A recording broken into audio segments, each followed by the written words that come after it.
프로비스 같이 보도록 하겠습니다. 오늘 시장이 엄청 좋았었죠.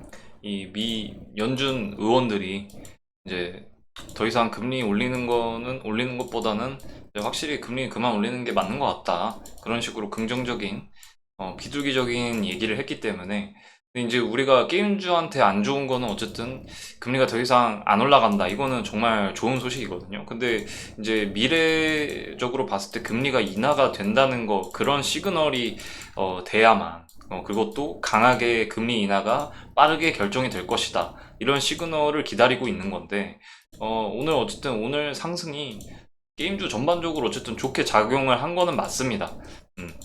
그렇지만 시간을 조금 더 두고 뭐 개별적인 모멘텀이라든지 뭐 프로비스의 개별적인 모멘텀이 있죠. 이제 TG라고 해서 더 게임 어워즈에 이제 붉은 사막의 10분짜리 플레이 영상이 공개가 될 것인가, 그리고 데모일이 나올 것인가, 그리고 뭐 출시일이 공개가 될 것인가. 출시일은 이제 기관에서 그 내년 2분기 안으로 출시할 것이다, 그렇게 얘기를 하는데, 이 데모까지 나온다는 거는 자신이 있겠죠. 왜냐면은 TGA가 시상식인데, 이 TGA에서 사실 영상과 함께, 영상 이제 마지막에 끝나면서 딱 출시를 공개하면서 뭐 데모 공개, 스팀에서 데모 공개, 지금 바로 플레이, 뭐 이런 식으로 나와버리면은 회사가 정말 이 연내 개발 완료, 이거를 지켰다는 의미도 됨과 동시에 자신 있다, 이런 의미와도 똑같거든요. 그래서 자신 있는 회사만 출시 6개월 전, 그러니까 뭐 반년 전이든 1년 전이든 데모를 공개하기 때문에, 이런 것도 주가에 엄청난, 게임이 나오지도 않았는데도 중요한 요소로 작용할 수가 있습니다. 근데 어쨌든 오늘 주인공은 게임주가 아니었다 뿐이지, 뭐 회사에 뭐 악재가 있었거나 우리가 뭔가를 더 몰라, 정보가 없어서 이렇게 빠지게 된 거다, 모르는 거다, 이런 상황이 아니다, 이 말입니다. 이 거래량도 보시면은 보이시죠? 이 거래량도 정말, 이 거래량이 죽은 그런 거래량을 계속 평균적인 거래량을 유지를 하고 있어요. 이 이슈 있을 때랑 없을 때랑 이 거래량이 다르단 말입니다.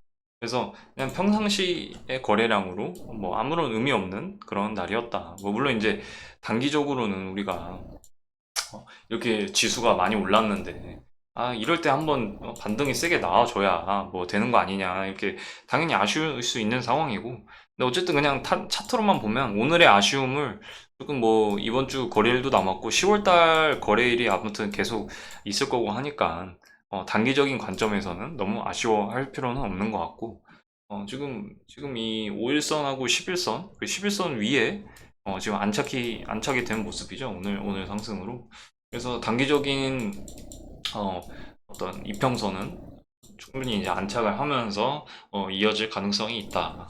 그래서 이 고금리 시대에 어쨌든 계속 이 공매도 잔고는 계속 늘어나고 있었어요. 뭐 폭 줄어들다가도 다시 또 늘어나고, 뭐 계속 이런 상황이 반복이 됐는데, 공매도 수량도 오늘 조금 소폭 많았네요. 평소보다. 근데 뭐, 이게 조금 더 늘어났다고 해서 사실 크게 달라지는 건 없습니다. 뭐, 그렇다고 해서 또 크게 악재가 생긴 것도 아니고, 그냥 어쨌든 출시 전이잖아요. 그리고 출시되기 전에 이제 막 여러 가지 기사 뜨고, 뭐 공개될 것이다, 뭐 예정이다, 이런 것들이 뜰 때, 그때부터 이제 공매도들은 이제 이렇게 함부로 공매도를 칠 수가 없게 되거든요. 그래서 이제 그런 시간이 이제 뭐가 있을까 한다면은, 아무래도 이제 실적 발표를 얘기를 안 할 수가 없겠죠. 실적 발표 시즌이 돌아오는데, 어쨌든 프로비스의 실적은 사실 우리가 그렇게 크게 신경을 안 써도 될 정도로, 사실 이 재무제표를 그대로 놓고 보면은 프로비스의 주가는 사실 이 2조 후반대를 유지할 수가 없는 그런 상황이죠. 왜냐면은 PER 자체가 보통 이제 10에서 20 정도가 이제 우리가 그러니까 버는 돈에 비해서 적정한 시가총액이다, 우리가 이렇게 얘기를 하는데, 이렇게 벌어서는 안 된다, 그 말이죠.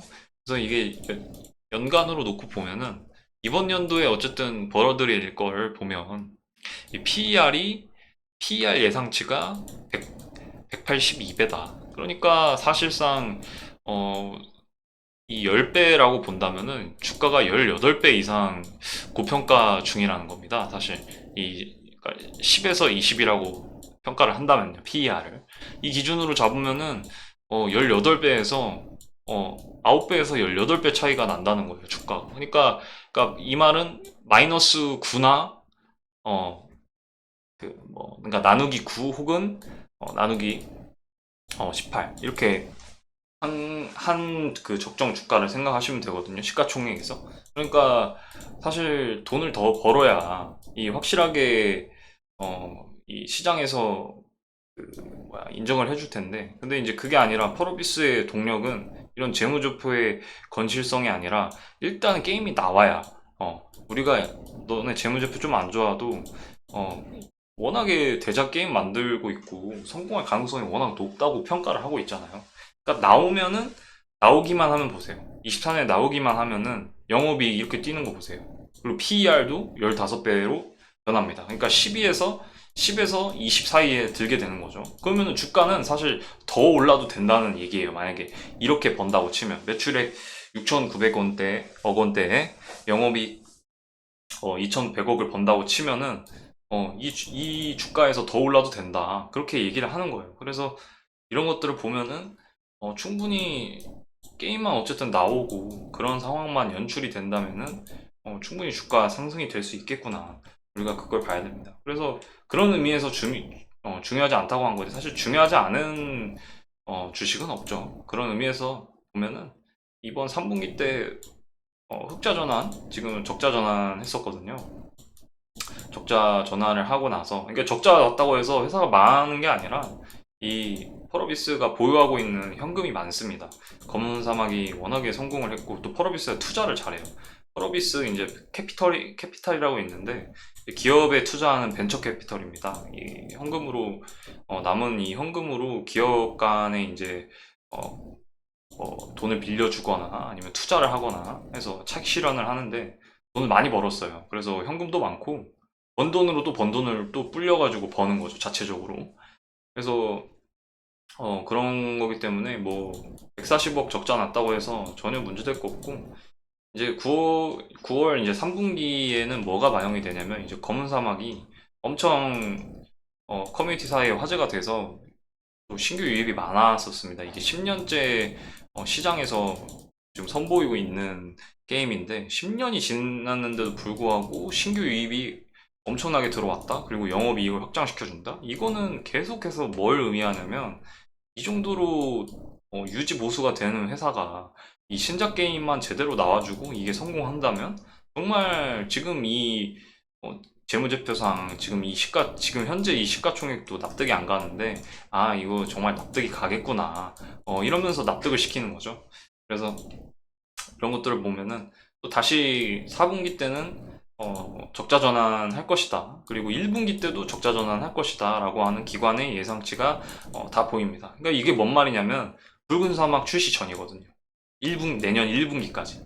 예상이 2분기라고 말씀드렸잖아요. 2분기부터는 폭발적인 어떤 상승이 기다려지는 거죠. 그리고 이 게임 판매 특성상 3분기, 4분기 계속 판매량은 늘어날 거고요. 그래서 이런 기대감이 있다. 우리가 계속 얘기를 드리지만 결국에는 올해는 TGA다. 더 게임 어워드. 이 시상식에서 이 붉은 사막 공개, 공개뿐만 아니라 출시를 나와줘야 됩니다. 출시를 안 나오면 또 떨어질 거예요. 그리고 그 이후에 바로 얼마 걸리지 않게, 늦지 않게 도깨비까지 출시하겠다고 얘기를 했습니다. 도깨비로 인해서 14만 원까지 갔었죠. 정말 그러니까 파워가 있는 게임인 건 확실하고 나와봐야 아는 거지만 어쨌든 먼저 나오는 건 붉은 사막이고 머지않아 출시를 할 것이다. 붉은 사막이 먼저 나오고 늦지 않게 출시할 것이다 라고 했거든요. 이건 이제 완성된 게임으로 나오지 않는다고 해요. 먼저 출시를 하고 천천히 뭐 한 달에 한 번씩 그러니까 일반 온라인 게임처럼 업데이트를 하는 방향으로 잡았다고 해요. 그러니까 완성형으로 나오는 붉은 사막보다는 오래 걸리지 않다는 거죠. 그 차이점을 이해하고 계시면서 또 펄어비스 계속 얘기해드리도록 하겠습니다. 감사합니다.